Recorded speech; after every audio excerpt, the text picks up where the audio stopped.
guys, this is Sal from Sal's Garage. On today's video, what we're going to be doing is we're going to be installing a set of flares on this Chevy Colorado. And what we're going to do is we're going to cut a portion of the bed and a portion of the fender out. So he's going to be able to clear, once we're all done, he's going to be able to clear 35-inch tall tires. So we're going to be doing that right now. And I'm also going to give you guys a little preview of, you know, what we're going to be doing in a few other videos. These tires right here, wheels and tires, are going to be for the square body C10. So we're going to have a video coming up on these right here, so you guys can stay tuned. We haven't really been posting stuff right now because we've been quite, you know, busy. That right there is you know, 1994 54 SS2 that we've been working on. So I'm gonna give you guys a little preview on that one too. We're doing a full EF5 system on it, Ron Davis radiator, all AN fittings, lines, all that. So, you know, we're gonna do a quick little video on that too soon. But for right now, what we're gonna do is we're gonna take the GMC Sierra out, pull it out, park it outside over there next to the red OBS, and we're gonna bring the Colorado in, and you know, we're gonna show you guys how we're gonna install the kit. So if you own a Colorado and you're looking for that off-road, you know, setup, you're trying to fit a bigger wheel and tire on it, this is the way to do it.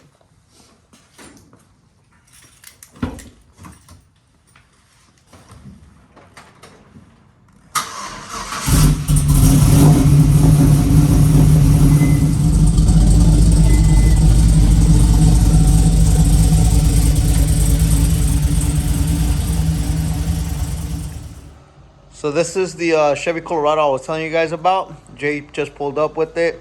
We were actually going to start on it yesterday, but once we pulled all the stuff out, we noticed that the templates for the rear were not in the boxes. So we actually had to go online and we had to reprint the templates.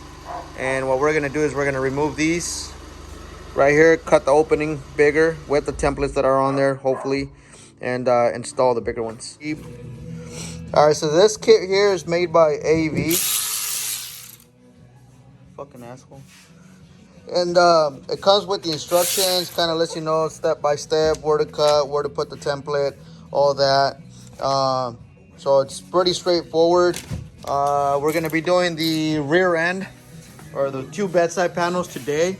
And this is on the ZR2 model. So the ZR2 already comes with the flared out flares, bedside panels and fenders, kind of like a Raptor. And what we're gonna do is we're gonna remove the factory flares. We're gonna remove. Are you done? You don't want to make noise, but here you are. You don't want to make noise, but you were doing it like all fucking slow, taking your sweet ass time. So we're gonna take off the inner liner, remove the I believe they're T15s, and then remove this flare and set the template. You don't have to take anything else off, maybe the wheel and tire, just to get better access to it. And then put the template, mark everything, and drill your holes and start cutting. So these right here are pretty much the templates that come with the kit, or that are supposed to come with the kit, because these we had to fucking get reprinted. And it pretty much shows you where to cut. So you got to cut these out, and you're pretty much going to line up these holes here with the holes that are on the bed from the original molding. So you're going to line all that up, tape it up, and then pretty much mark it up, and then, you know, cut it.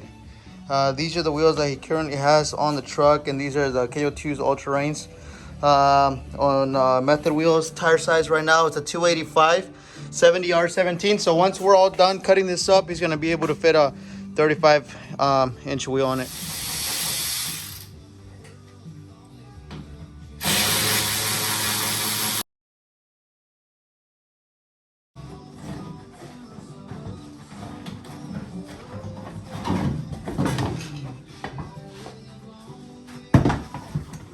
So Jay's pretty much already cutting out the templates to fit on the side panels, and then we'll start tracing it with Sharpie or something, and then start cutting those out. It's best if you drill the holes before you cut it. That way you still have the inner reinforcement and it's not too wobbly. I already started taking off the bolts over here on this side. Again, they're T15s, Torx. This one here was actually stripped. So what I ended up doing was I cut a little groove with the cutoff wheel. And then instead of using the T15, I just used a regular flathead screwdriver. And you know, just a little tip, it'll help you out if you ever strip one of these bolts or anything like that.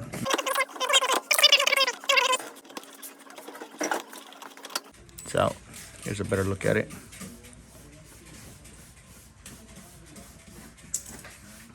So next step is to pretty much clean the surface on there, and you can use the same clips like Jay's using there. Just it'll help you hold it there, or you can just tape it in place. But if you do it that way, you know for sure that it's on the right position there. This is pretty much what we're going to be cutting right here. It's all this area here. So if you add, what is it, like a inch and a half, so it's going to give you like 3 more inches more or less. And that's what's going to give you the clearance for the 35-inch tire. All right, so one thing that we realized is that it's not that it doesn't work too well if you use the factory clips, because it kind of just shifts the paper around. So as you can see right here, it's not sitting completely flat. So what we're going to do is we're going to remove it and just use tape. It worked pretty well on this side. So if you guys look at this side, it sits pretty flat. Not too messy. So what we're going to start doing is we're going to start drawing a line with the Sharpie, and then we're going to end up cutting this portion of the panel out all the way down to the bottom. And then these right here are going to be the new holes for the new flare that we're going to install.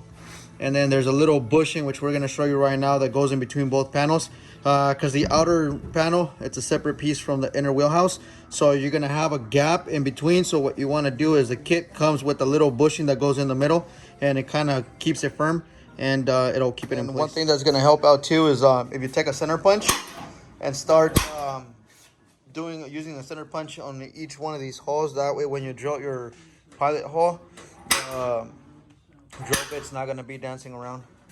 So you already did the hole punch on this thing, so I can take it off.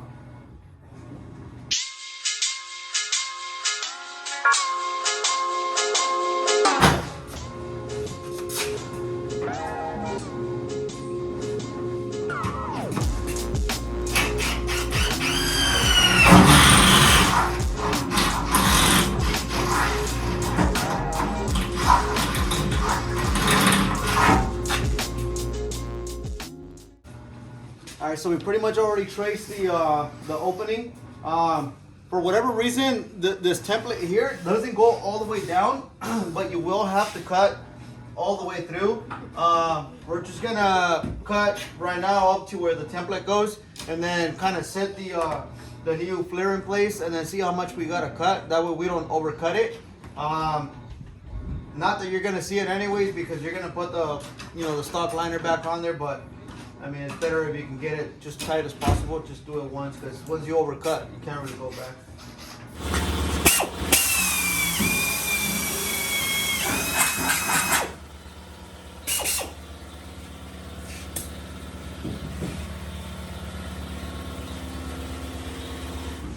When you're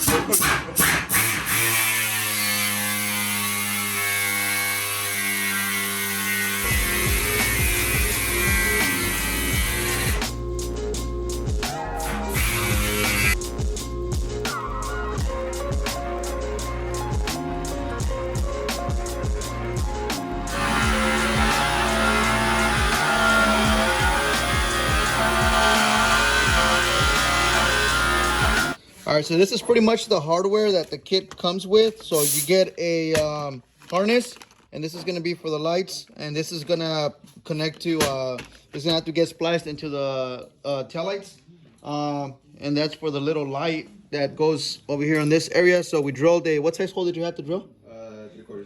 3/4 inch hole, and this is for the harness to go in there and wire up the light on the side of the flare.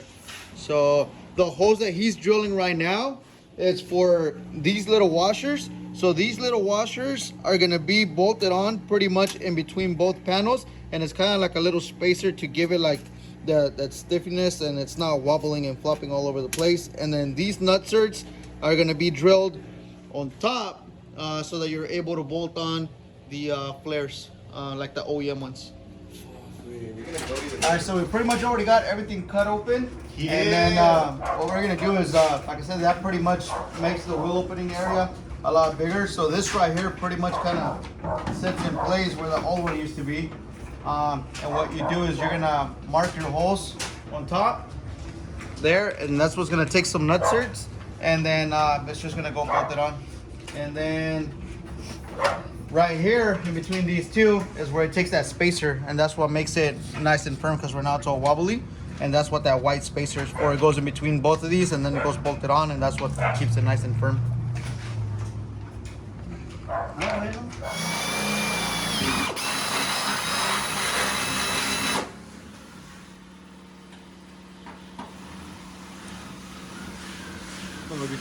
Thank you.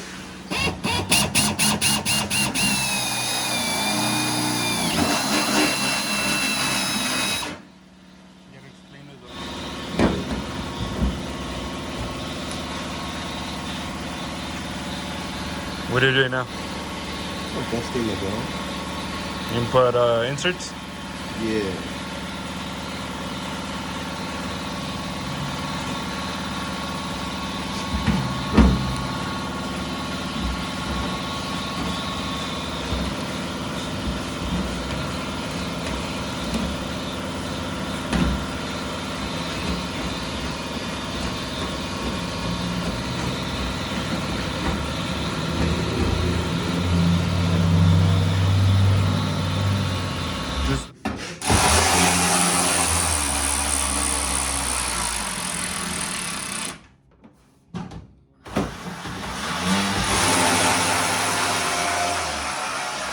Oh, good job, boy.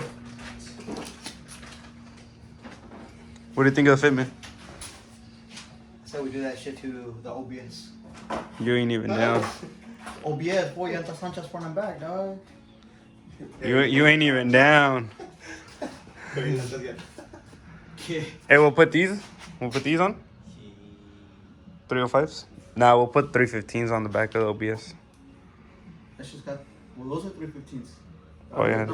No, these are 315s. All right, guys. So we pretty much have everything cut up already. This is day number 2, when you cut it up like that, what's gonna happen is you're gonna leave a bare metal area right here on the edges. So what we're doing is we're just taking a little bit of primer and just kind of touching up the whole sides. That way it doesn't corrode, and you know, it's gonna last longer. So you know, it's better than doing it any other way. I seen a guy that actually kind of covered everything up and he sprayed it on there, but what's gonna happen is it's gonna create a whole bunch of overspray, and it's just gonna look super messy. So just get a cap from the you know, rattle can primer, pour it in there, dip this in there, and then just touch up the whole side. It's gonna be the cleanest way to do it. And then Jay right now is jacking up the truck on the front. The back is pretty much done. We're just touching it up so we can bolt on the flares, and then we're gonna start with the front end, and it's pretty much the same process as the back. Templates, line everything up, and you know, cut it. On the front here, you will have to trim this area here for the pinch weld. So there's a section of it that we're gonna have to cut to give you that extra clearance. All right, so now that we got the liner off the truck, we're gonna go ahead and remove the outer flare, the original flare, and that way we can get access to the mounting holes, and we can cut our templates for the front, start marking things up, and then we'll go ahead and cut it. And again, like I mentioned on the other side, we're also gonna have to trim a portion of the pinch weld area. So we'll start doing that as well. On the inside here, there's a size 7 bolt. Why GM didn't do them all the same, I don't know, but it's pretty common.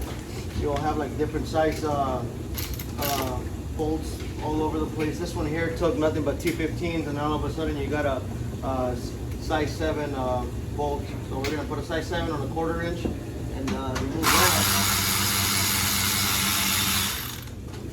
And then I believe it's clipped here at the bottom as well. So that'll come back out. Another bolt here on the bottom. That one's actually a It's not an OEM bolt, so somebody already, it looks like a sheet metal screw here at the bottom. Obviously this truck has already been worked on before. Not sure if they did it when they replaced the upper control arms, but I'm gonna go ahead and remove that, and then the whole thing should come back out.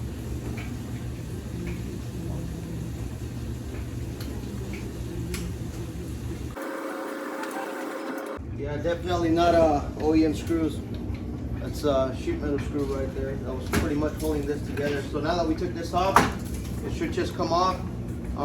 And then we'll do the same thing that we did over there, where we put the cut out the template that comes with the kit, line it up with the holes, tape it up, mark it, and then we'll start cutting. All right, guys. So another little thing that's gonna help you guys out, another little tip, is once you're starting to put the template on to mount it, the template itself, you know, has these hole cutouts. If you don't cut them all the way out, it's kind of hard to see where the hole is in here. So another thing you can do is you can put a flashlight on the back end, and then once you go to put the template, the hole, you can actually see it right exactly where the hole is. So you can do that for all of those, and then it'll help you align your template.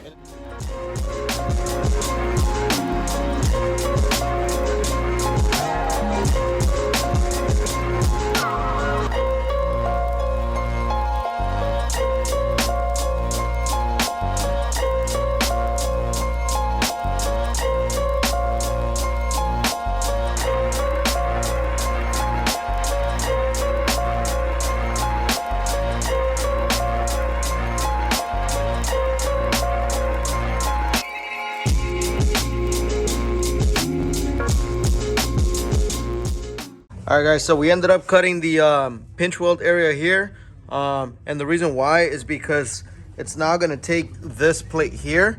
So what you want to do is, there's this seam right here. So what you're going to do is you're going to cut and trim starting from the top here, cut along the pinch weld area, and then here at this seam you're going to cut in, and then you're going to cut straight along with the firewall, and then it's gonna leave a little opening here, but that's fine, because what we're gonna do is it comes with this plate here, and what you do is you put panel bonding right here on this area, and then we're going to put this the new plate. This one's actually for the opposite side. So this one here is the plate for this side. So this plate here goes on there just like that. And then that's gonna kind of bond everything together. So it's gonna take panel bonding on the inside, and it's also gonna take 4 rivets. So it's got 4 holes right there. It's actually, no, it takes more, 5 holes. So 5 rivets, panel bonding. So it's still gonna make it pretty sturdy. And then we'll repeat the same process on the other side and put the fender on, and then we'll wire the light to the headlamp. And apparently, according to the instructions, you can actually get to the connection on the back, splice it in there, and then it should turn on with your daytime running lamps. All right, guys, so we're pretty much almost done.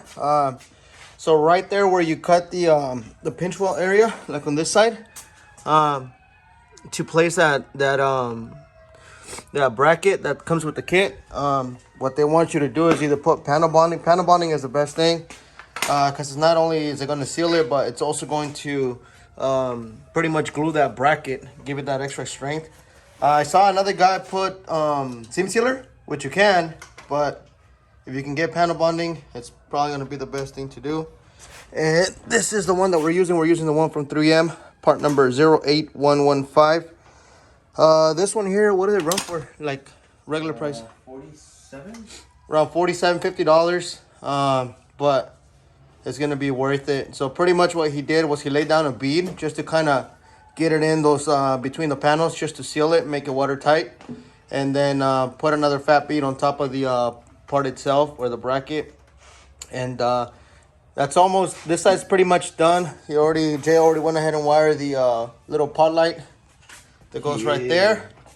So that right here, you don't have to take off the lights. It's pretty much, you can get it by disconnecting the connector on the back end, and then he already took care of that. And this side right here is pretty much done, so he's just gonna Finish riveting on the bracket, 5 rivets. And then we can go ahead and put the flare on it. And this side over here, it's almost there too. This cutting this piece out right here is a pain in the ass because it's like ultra high strength steel. So we went through a bunch of blades, as you guys can see right there. Ended up just using a cutoff wheel. That's what worked best because we just kept on breaking the little saw blades. But that's pretty much it for this side. This is pretty much the final outcome with the whole truck put together. Jay finally put the liners back on. Comes with a little closure plate right there, which they also send you templates for. But it's a pretty nice kit. It almost looks like factory. But the wheel openings now are a lot bigger, so you'll be able to fit a 35-inch toe tire.